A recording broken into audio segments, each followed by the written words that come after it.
కడపలో ప్రతినిధుల నమోదు కార్యక్రమంతో టీడీపీ మహానాడు ప్రారంభమైంది. భారీ కటౌట్లు, ఫ్లెక్సీలతో కడప పసుమయమైంది. ఈ రోజు 24,000 మంది ప్రతినిధులతో సభ నిర్వహిస్తున్నారు. ఈ మహానాడులో పార్టీ సంస్థాగత వ్యవహారాలపై ప్రధానంగా చర్చించనున్నారు. అయితే రేపు కూడా పార్టీ ప్రతినిధుల సభ నిర్వహించనున్నారు. అలాగే రేపు వివిధ తీర్మానాలపై చర్చించనున్నారు. ఎల్లుండి 5 లక్షల మందితో భారీ బహిరంగ సభ జరగనుంది.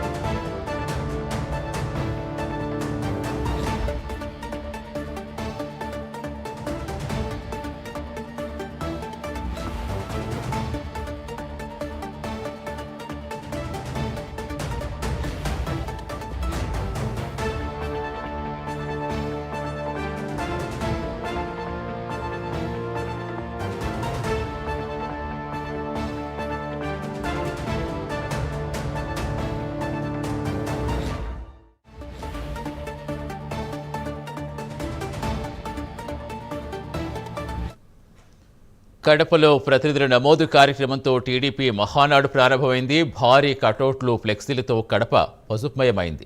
ఈ రోజు 24,000 మంది ప్రతినిధులతో సభ నిర్వహిస్తున్నారు. ఈ మహానాడులో పార్టీ సంస్థాగత వ్యవహారాలపై ప్రధానంగా చర్చించనున్నారు.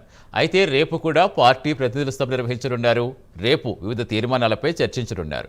ఎల్లుండి 5 లక్షల మందితో భారీ బహిరంగ సభ జరగనుంది.